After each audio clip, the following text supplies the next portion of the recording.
Duterte for his interpellation. Thank you, Mr. Chair. I'd like to follow up the questions of Congressman Isidre to Ms. Crisette Laureta Chu. Ms. Crisette, will you be able to answer my question? Congressman, Mr. Chair, yes, sir. Okay. I don't know if Ms. Crisette actually wrote something about me. No, I don't remember doing that. I don't remember her saying things against me. Have you ever made a statement against me, Ms. Crisette, at one time? I'm not sure, sir, but I'm sure I've been hurt by some of the things that the Quadcom during the time of... Mr. Chair, you said you have been hurt. Yes, why sir. are you hurt? Because, are you the ones being investigated? Why are you hurt? No, sir, because I'm a supporter, and I just want to be honest, no, sir. Mr. Chair, what I'm saying is this. You are not being investigated. I'd like to ask a question. Why are you hurt? Sir, Mr. Chair, I will just answer honestly. For example, if you are a supporter of a certain politician, as I'm sure your supporters in your district in Manila know, if somebody you love or support is attacked or investigated, it hurts you. But, sir, I'm just being honest because I don't remember that I said anything about you. I'm just saying that I'm sure that maybe there were. I'm not sure, sir. I'm sorry. I don't think I've said anything bad about Mr. Chair, you. I will not belabor anymore on what she said about me, no. But I just would like to reiterate what Congressman Jude has been saying all along.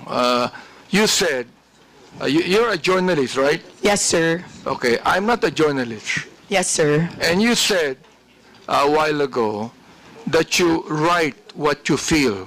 Am I right? On my Facebook, sir, not on my job. Yeah, you said you write what you feel. Am I right? Yes, sir. Okay.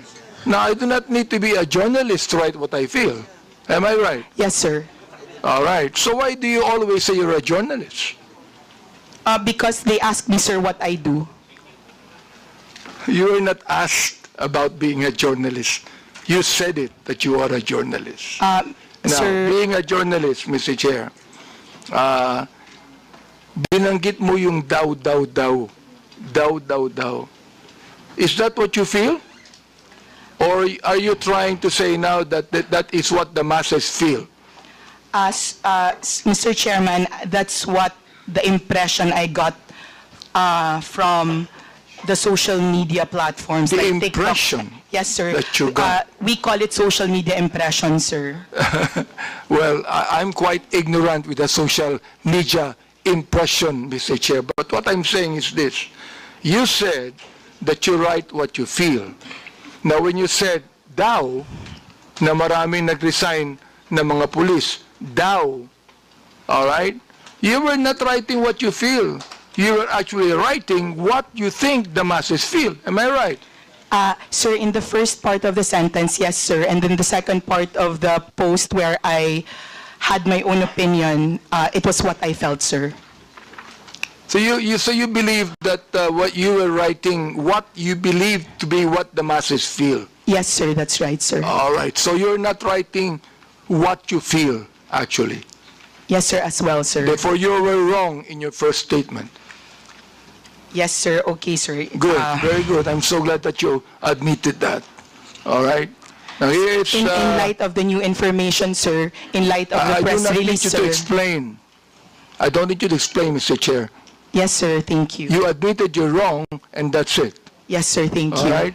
Now I'd like to ask General Torre here. You answered a moment ago, General Torre, that when you speak of a mass resignation, there's none. There's none. Will you please explain further so that Ms. Crisette Chu will be able to understand that is not what the masses feel? Well, there's really nobody on record who filed their resignation, sir. just because of the Duterte arrest, sir. There's none on record right now, sir. Do you believe that, Ms. Joseph? Do you believe the statement of General Torre? Yes, sir, because he has the insider information. I believe him, sir. Would you now please write something about that? Even if you do not apologize, would you now please write Yes, something sir, about if you that, wish, that you sir. believe, now, just a moment, that you believe that with the statement of General Torre? Would you please write that? Yes, sir, I will write, sir, that according to the PNP, there were no mass resignations due to the Duterte arrest. Thank you, sir. And therefore, you were wrong. Yes or no? Yes, sir. Okay, thank you very much for admitting that again. All right, now, I would like to understand what you wrote also here, December 28, 2024. I have the copy here, and the picture, I was actually asking my colleagues here, who is this lady in that picture, and I was told that this is the daughter of the former president. Now you said, yung anak ka ng presidente, kapatid ka ng VP, mayor at congressman, pero kailangan mo magbenta ng deodorant sa TikTok with matching actual application of deodorant sa kilikili mo because sayang ang pera para may pambili ka ng luho. Samantalang ang anak ng mga congressman lang na kung sino-sino nag-aaral abroad sa Europe at Switzerland at walang alam sa buhay, akala hardworking lang ang kanilang mga magulang. I would like to understand this. I would like to understand what you feel about this. Now you tell us right here in this committee, anong ibig sabihin nitong impression na ito?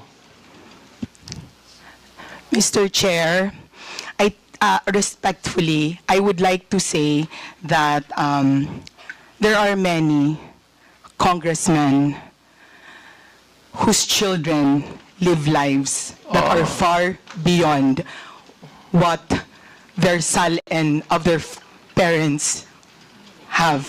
Well, Mr. Chair, to inform Ms. Crisette that I have 3 children, and they never went to Switzerland to study. Yes, sir. Not you. Okay. It's not you, sir. All right, not me. Yes, so sir, not therefore, you. who are you referring to?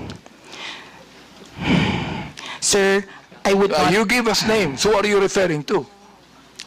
You made a statement that there are a lot of congressmen. Therefore, you tell us now, who are you referring to? Sir, Mr. Chair, respectfully, my counsel does not want me to mention. Your counsel is wrong. You made a statement, samantalang ang anak ng mga congressman. You made that statement, maraming congressman. So I'm asking you right now, sino-sinong congressman yun na may mga anak na nag-aral sa Europe at Switzerland na walang alam sa buhay? Yun ang ibig sabihin nun. Yun ang impression mo, di ba? All right, you tell us now. Because that is not only an impression, Mr. Chair. She is telling us something that she believed to be true. Your Honor, as counsel for resource person Mr. Chair, issue. does the council have the right to speak in this committee? The council should wait for the chair to recognize you. Representative Bante first. Right, I'd like to find out. Because look, nung sinabi mo, ang mga anak ng congressman lang na kung sino-sino nag-aaral abroad sa Europe at Switzerland at walang alam sa buhay. That is not only writing what you feel. It is writing what you know. That's your conclusion. Therefore, I would like to find out, sino ang tinutukoy mong congressman dito? Ipangalan mo na. Oh, palagay ko walang congressman. Matatakot dito. Meron bang mali, Mr. Chair? Is there anything wrong with any congressman who can afford to let his children study in Europe and Switzerland. Is there anything wrong with that, Mr. Chair? Let me ask you, yes or no, is there anything wrong with that? Ms. Crisette, kindly answer the question. Mr. Chair, Mr. Chair, may I be allowed? Would you allow the council? I will allow counsel to speak first after she answers. After she answers. Okay, Your Ms. Crisette, Honor, please answer the question.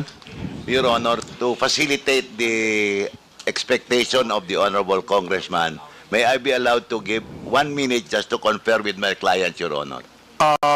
Attorney Bello, tapusin muna natin yung question to Crisette. Pag na answer niya na satisfactorily, then we can proceed with your manifestation. Ms. Crisette, please answer the question. yes, sir. Your Honor, Mr. Chair. my request is Ms. that before- Mr. Chair, Sec. Your Bello, wait until you are recognized. Crisette Wait. Chu is being recognized as of now. We have rules to follow in this. Ms. Crisette, kindly answer the question. Sir, Your Honor, just reconsideration, Your Honor. My request, Your Honor, is that before my client will answer, may I be allowed 1 minute to confer Mr. with Chair. Your Honor, to Mr. Chair, clarify hold on. with the Are you permission of the referring to Honorable a Congressman. legal advice? Would you like to confer with your client? Yes, Your Honor. Okay, you Just- confer with your client first. Yes, Your Honor. We have a 1 minute suspension. Thank you, Your Honor. Thank you. thank you, sir.